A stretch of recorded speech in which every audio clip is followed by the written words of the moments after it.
Even Mr. Welch stated that I had only arrears of 1941, but in the process, I paid over, just in one instance, I paid $2,221 to get my license back. So the math doesn't add up. Okay. You say this is Taylor and Flynn? Is there Yes, Your Honor, this is Taylor and Flynn, but I don't believe Miss Flynn is here. No, she's not. All right, I was just reviewing this. It doesn't look like the gentleman owes anything, Mr. Welch. That is, I don't think there's a repayment problem. So that is correct, Your Honor. But so today's position is that at one point he owed some arrears, but he has since paid that. So we would like to confirm arrears at 0 as of September 30th, 2022. Mr. Taylor, though, believes that he didn't know arrears to begin with, and he also wants continuance. And he has some other issues, but I informed him that, those weren't really what we were here today for, and that we would object about that.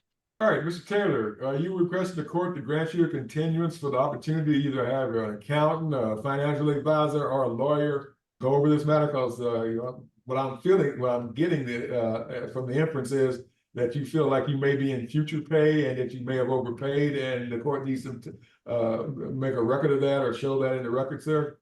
I'm just wanting a record from the OAG. I've been asking this since 2021 on getting this clerical error that they had back when I came in front of you back in 2022. And what it is, I'm still not getting any answer, because even Mr. Welch stated that I had only arrears of 1941, but in the process, I've paid over, just in one instance, I paid $2,221 to get my license back. So the math doesn't add up.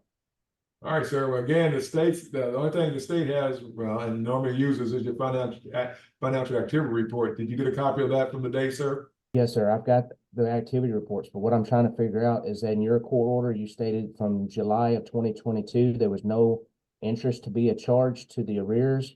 And so I was asking if, since such a gross difference in amounts, was some of that applied to arrears, is what I was trying to make sure of. Okay, sir. I'll double check that order, but I don't think I don't have the authority to order zero interest. Interest is automatically done by the state.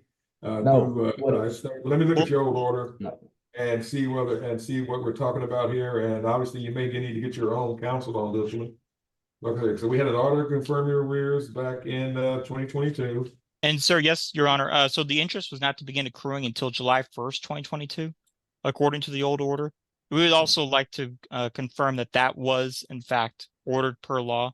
I believe I sent Ms. Belinda there the new FINA. I got it. I got the latest FINA. Actually, Your Honor, okay, I granted judgment back in 2022, sir, at $10,912 as interest provided by the laws of the state of Texas at 6% per annum for the collection and distribution according to law. Specifically, interest that is not it was not to begin until the first day of July 2022. And that was because it was so far back from 2009 to 2012. They were saying I didn't pay, but what it was being applied to another case and was never merged. So there was never really an arrears case should have ever happened. Okay, here's the deal, sir. That order was kind of final. It looks like everybody signed off on it.